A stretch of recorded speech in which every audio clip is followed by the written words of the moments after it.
My name is Timor. I'm calling from Mississauga, Ontario, up in Canada.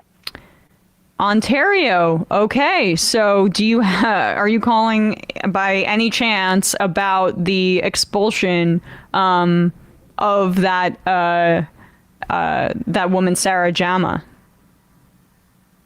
Oh, God damn it, Emma. Why are you stealing my thunder? I'm sorry. See, I like to guess. I'm a gambling woman, unfortunately. I thought the Niners would cover -6.5. Anyway. Yeah, well done. Yeah. I did want to talk about that. Before I do, though, very quick note. Have you seen the update from the NHL that says they have lifted their ban on players wearing pride tape on sticks? I haven't gotten around to that story because we covered it before, but it's just part and parcel of that conservative, league that seems uninterested in expanding their reach or making more money. Oh, sorry, but it just popped up on my feed as like some sort of break thing. I thought it was okay. All good. So I did want to talk about what you just said about Sarah Jama from Hamilton Center getting booted from the NDP caucus in the Ontario legislature. It's been a really difficult couple of weeks in terms of what's been going on in her political life. So it started with her being, I think at this point, the only person in Ontario Parliament who spoke out against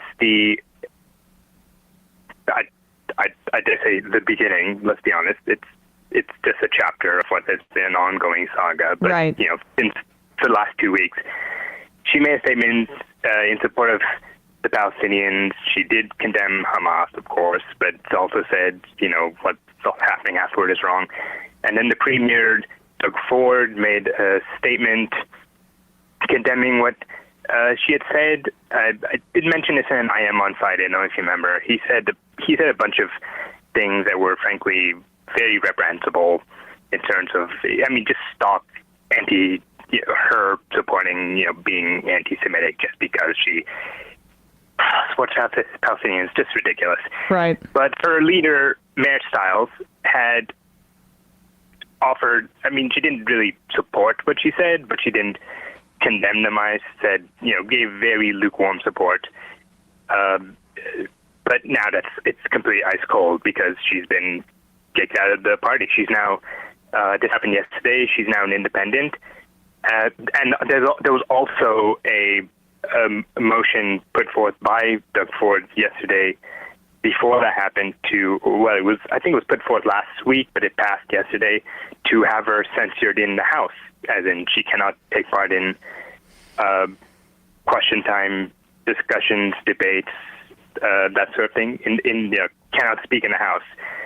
And even though she's been kicked out, Mayor Stiles is still unbelievably, she's still saying, well, I don't support what she said there, but I also don't support censoring any member of the Parliament because that takes a voice away from the representatives.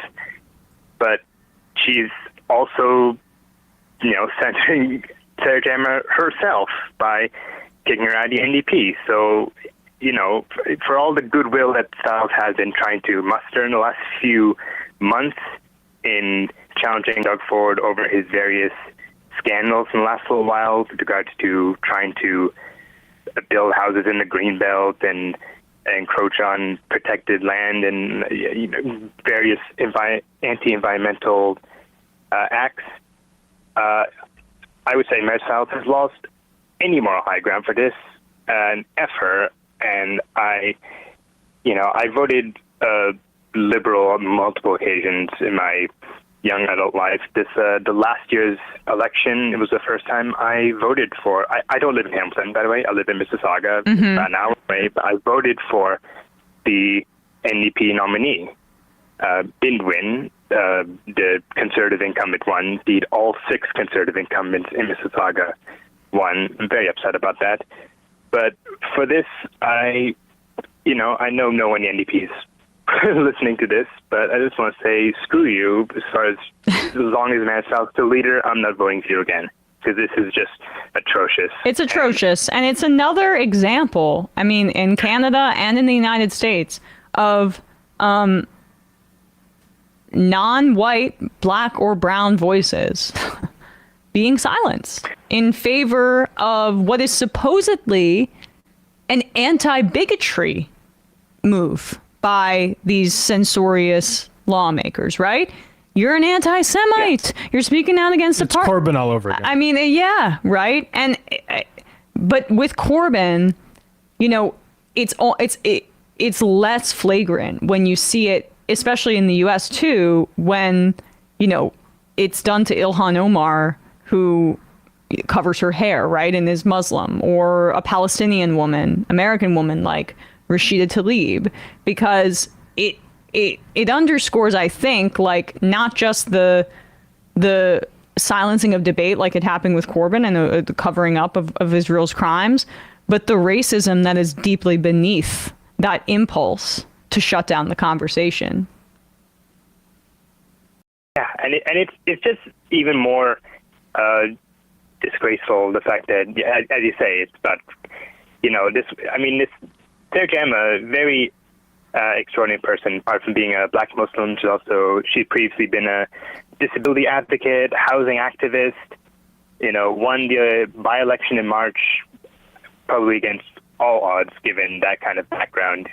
Even within the remit of the NDP, that is seen as this sort of leftist party, I don't know if it ever really was. It certainly might have had that. It doesn't have that repute now. There's no doubt about it. Right. It sucks on so many levels, and it's so enraging. Well, thank you for the update, Timor. I really appreciate your time. Well, thank you. Thank you very much. You guys have a good rest of the day. You as well. Thank you. Calling from a 519 area code. Who's this? Where are you calling from? Hey, it's Sandy from Ontario. Hey, Sandy. How you doing? Good. How are all you guys holding up with all of this nightmare of news? I feel better this week, but it's not amazing. Yeah. Yeah. I just wanted to build on something that Timor called about yesterday with Sarah Jama, the former Ontario NDP member who was kicked out of her caucus. Right. Because she was supporting Palestinians. So some key things to kind of factor into this is the leader of the Ontario NDP was upset with Sarah because Sarah was being difficult. Or so she said in her statement, basically, that she wasn't cooperating, she wasn't being a team player. Part of what led to that was Sarah served Doug Ford, the Premier of Ontario, with a cease and desist and is threatening to sue him for libel over the statement that is still public on his Twitter account, where he says that Sarah supports the, I don't know what is safe to say online, but the R-ing and murdering of innocent people. Wow. And no one has called on him to take that down. And it wasn't even like an opinion. He was making it as a statement of fact. And so Sarah wanted to have a cease and desist because obviously that's liable. But apparently when you're part of a party, you're not allowed to defend yourself, even if the party itself won't. Because through all of this, she has received misogynistic, racist, ableist hatred directed towards her because she also relies on a mobile wheelchair to get around. Mm-hmm. And so after she was kicked out of the caucus and was leaving Queen's Park, and there was a swarm of reporters around her, no one in the NDP thought about her safety and how difficult it is for her to move through that. And the reporters were just disgusting with their attitude towards her and how they were blocking her path, because when you're walking, you at least can maybe turn and try to get around people, but you can't do that in a wheelchair. So they were blocking her in, leering over her, shoving cameras and microphones in her face. She had like a small group of people there who were supporting her, who had to kind of like try to box her out from them and get her through that crowd. But where was like the Ontario NDP through all of this? Like, they want to talk about safety, and yet they totally disregarded her safety. And then on top of that, right away, the Ontario NDP blocked her out of her email list, her calendars, and everything. So all of her constituents that had appointments about housing, about getting on disability, and all that sort of stuff, she lost that information. And So people have to try to recontact her. They have to try to get out an email to people when they don't have their email list and everything to try to let them know that they're going to have to reschedule. And this is when people can't even go to her office because they had to shut it down due to the threat that she was receiving. And so it's despicable. And it's just like, this is part of a larger problem, like with media when it comes to this, because nobody has been harassing Doug Ford about his disgusting, absolutely deplorable tweet that he has up. Nobody has been like helping her through all this. And it feels like a lot of the time we get people, Black women, people with disabilities, to run for office. And then once they're in, a lot of people just kind of brushed their hands at that and said, we're done. But too few people actually then continue the support to make sure that they get what they need when they're in there. Well, they want to. Go ahead, Matt. Caller, I've seen a bunch of people that I follow say, like, I'm not voting for NDP again after this. Yeah, there's a lot of people who have just been so turned off by this. The problem, like the thing that I kind of, there's no better choice. Right. And the worst choice is literally put our lives in danger when it comes to like the policies that Doug Ford is pushing through, the austerity measures of the Liberals. Like it is, but even I can't say to people, you should vote NDP at this point because of everything that's happened. Yeah, like to me, like yeah. How I deal with that is like, look, I don't view voting as this sort of like I am giving my moral imprimatur to. This is just me putting my grain of rice and trying to influence the balance of power to the minuscule amount I can. But like, I do think I think we need to cool it on the turning out the vote stuff now, like, and I'm not saying you're doing this, but I'm just saying generally, like, I think people need the space to say, like, yeah, I'm, because voting, like, just broadly speaking, we can get it, we can talk about it on an individual level. The truth is, voting takes time out of your day, and for a lot of people, they need to decide if they're going to go before work or after work, and that's a big decision. And I'm sorry, like, if you see these governments or these parties react the way that you are, the truth is, regardless of how much we hector people, it's gonna, some people are just gonna decide, like, this ain't worth my choice. There's an article in NBC News about Muslim Americans in states like Michigan saying, I cannot vote for Biden because of this, because of his support for the genocide in Gaza. I mean, from a perspective of somebody that, you know, lives in this country that's incredibly hostile to Muslims already, and you see your government okaying and greenlighting this kind of atrocity, that is a rational choice. And as Matt said, you can't shame people for staying home in that way because it's not effective. I want Joe Biden to be president. I will vote for him because the other option is a Republican or Trump. But let's be clear about, you know, what these dynamics look like in the macro. You can't have everybody react the way you want them to react and essentially emotionally blackmail them there.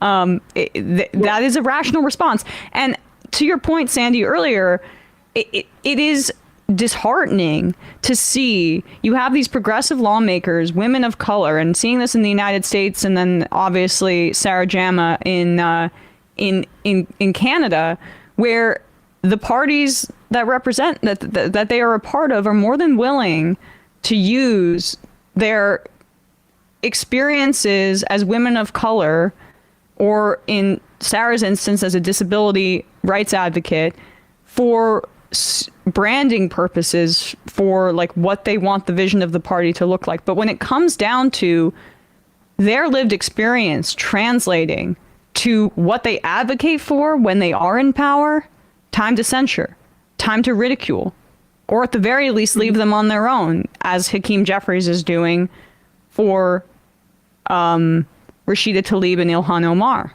So that is the cynicism of that is so depressing to me.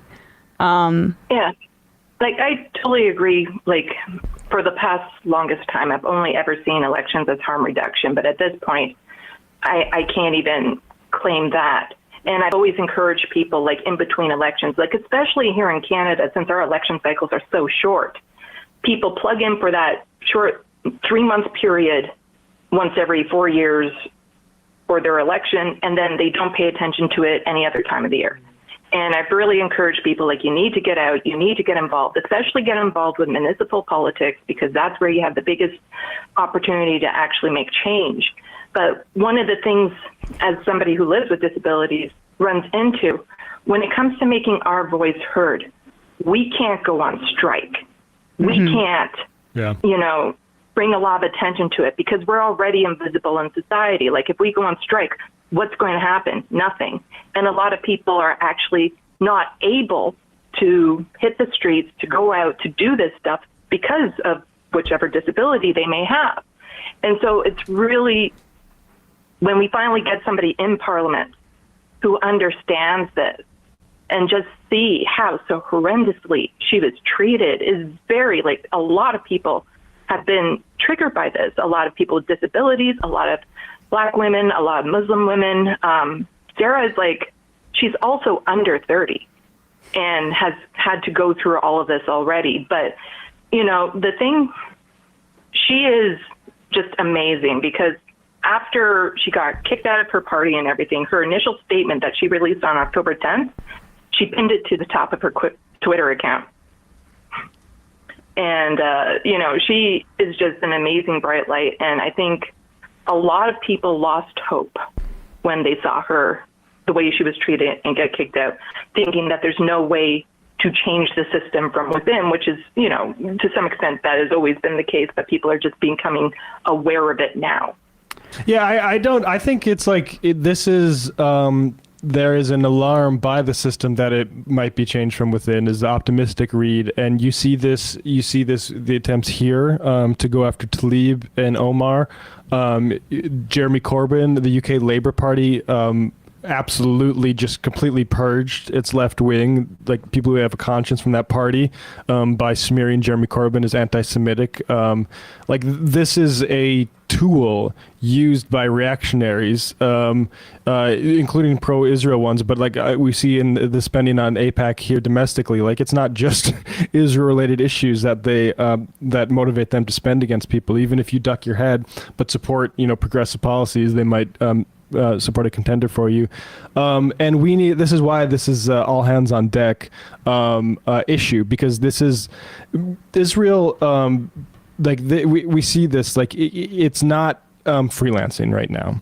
And I think to the degree that we're hearing restraint, it reminds me of Kissinger was playing liberal journalists back like 50 years ago, telling them stuff off the record of like, yeah, actually, we're looking strong publicly, but behind the scenes we're doing all this stuff. I don't fucking believe it anymore.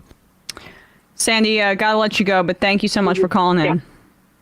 No, thank you. And thank you guys for everything you do. Like, you have no idea how needed you are in times like this, and it's appreciated. Thank you very much. I really appreciate that. Keeps us going.